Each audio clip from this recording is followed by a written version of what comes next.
Hi all, ఎలా ఉన్నారు అందరూ? ఈరోజు మనం ఈ వీడియోలో నేనైతే అక్షయ తృతీయకి సేవ్ చేసిన అమౌంట్ గురించి చూద్దాము. అలాగే వచ్చేసి నేను ఫాలో అయిన కొన్ని చిన్న చిన్న టిప్స్ అయితే మీకు కూడా చెప్తాను. వీడియోని అయితే స్కిప్ చేయకుండా చూసేయండి.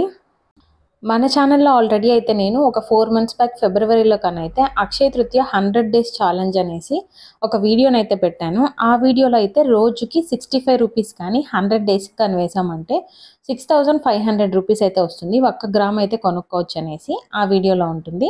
లేదు అంటే మంత్లీ వచ్చేసి 2000 రూపీస్ వేసినా కూడా మనకి అక్షయ తృతీయ టైంకి 1 గ్రామ్ అయితే మనం కొనుక్కోవచ్చు అని ఉంటుంది. కానీ ఇప్పుడు నేను వేసే లెక్క అయితే 6500 వేసాము.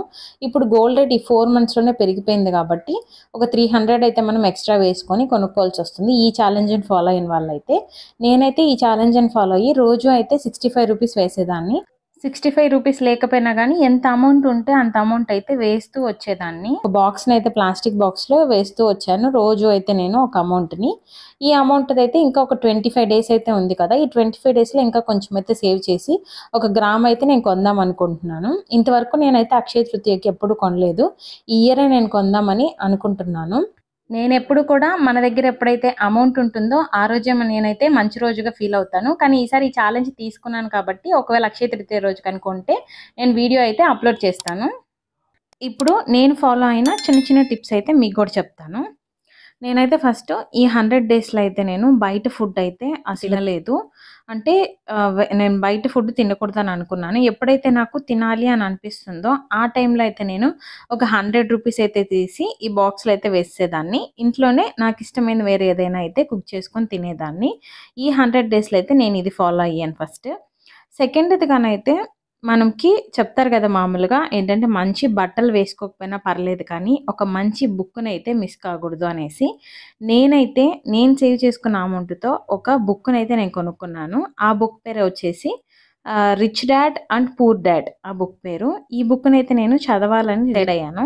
ఇప్పుడే ఈ మధ్యనే నేను కొన్నాను. కొంచెం అయితే చదువుతూ వస్తున్నాను. ఈ బుక్లో కానైతే మనం ఫినాన్షియల్ మేనేజ్మెంట్ అంటే ఎలా మనం ప్లాన్ చేసుకోవాలి, మనీని ఎలా మేనేజ్ చేసుకోవాలి, ఒక రిచ్ డాడ్ పిల్లవాడికి ఏం చెప్తాడు, అలాగే ఒక పూర్ డాడ్ అయితే పిల్లవాడికి ఏం చెప్తాడు అనేసి ఈ బుక్లో అయితే ఉంది.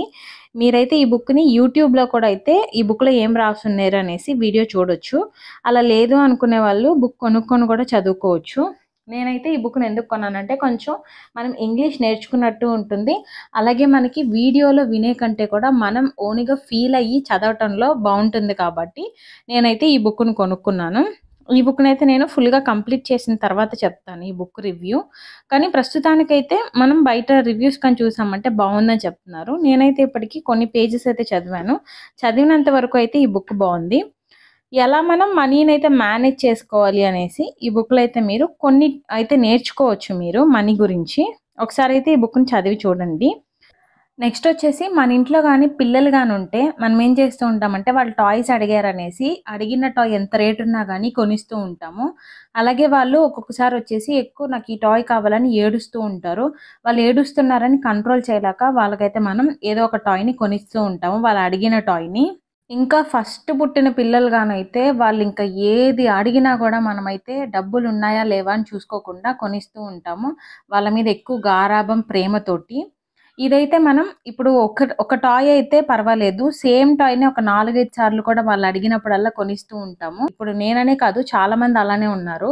నేను కూడా అలాగే చేసేదాన్ని. ఇప్పుడైతే నేను మా బాబుకి కొంచెం అర్థమయ్యేలాగా చెప్తున్నాను. ఏదైనా ఒకటే టాయ్ కానీ 2-3 సార్లు కానీ అడిగితే నేనైతే కొనిచ్చట్లేదు, అర్థమయ్యేలాగా అయితే చెప్తున్నాను. అలాగే వాడికి ఇలాంటి బుక్స్ అయితే నేను కొనిస్తున్నాను. వాటి వల్ల కొంచెం ఇంట్రెస్ట్ ఏదైనా పెరుగుతుంది కదా చదువుకోవడానికి.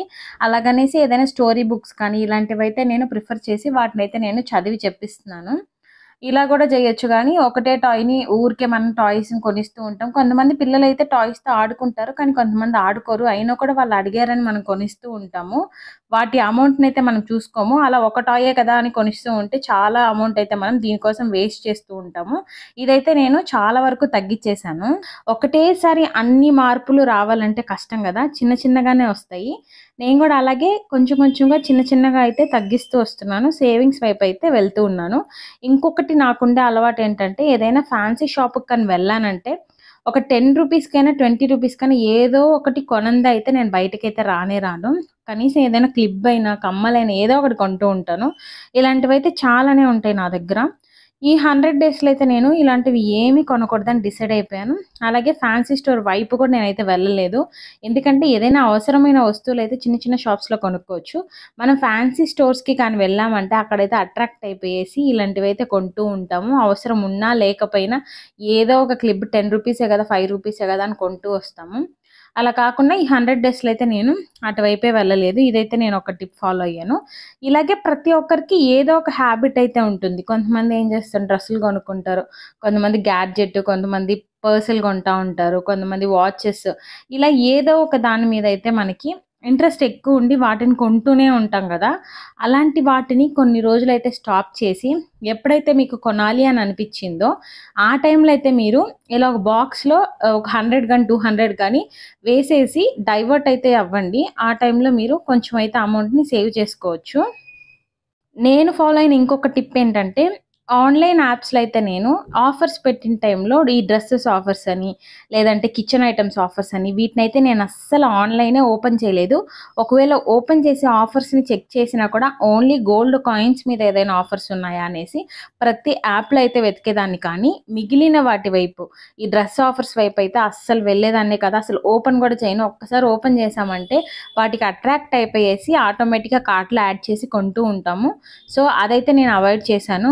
గోల్డ్ కాయిన్స్ మీద ఆఫర్స్ మాత్రమే చెక్ చేశాను, కానీ ఇంకా వేరే అయితే ఏమీ నేను చెక్ కూడా చేయలేదు. అసలు ఓపెన్ కూడా చేయలేదు. అలాంటి ఆఫర్స్ మనకి పైనైతే వస్తూ ఉంటాయి. అవైతే నేను ఓపెన్ కూడా చేయలేదు. ఈ టిప్స్‌నైతే నేను ఫాలో అయ్యి కొంత అమౌంట్‌నైతే సేవ్ చేస్తూ వస్తున్నాను. ఈ 100 డేస్ ఛాలెంజ్‌నైతే నేను సక్సెస్‌ఫుల్‌గా కంప్లీట్ చేయగలనని అనుకుంటున్నాను.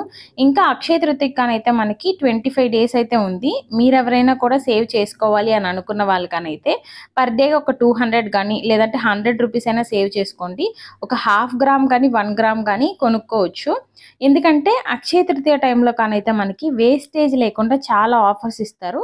కానీ గోల్డ్ రేట్ అయితే తగ్గుతుందని ఎక్స్‌పెక్ట్ చేయకండి. అక్షయ తృతీయ అప్పుడు ఖచ్చితంగా గోల్డ్ రేట్ అయితే పెరిగే ఉంటుంది. ఎందుకంటే అప్పుడు ఎక్కువ మంది కస్టమర్స్ అయితే కొంటూ ఉంటారు కాబట్టి గోల్డ్ రేట్ తగ్గే ఛాన్సెస్ అయితే చాలా తక్కువనే ఉన్నాయి.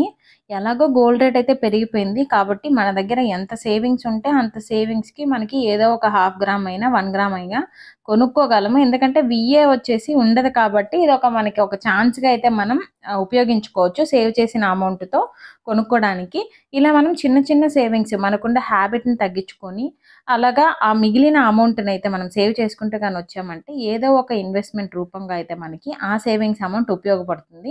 అందులో ఒక ఇన్వెస్ట్‌మెంట్ ఆప్షనే గోల్డ్. ఇది కాకుండా ఇంకా కూడా చాలా ఆప్షన్స్ ఉన్నాయి.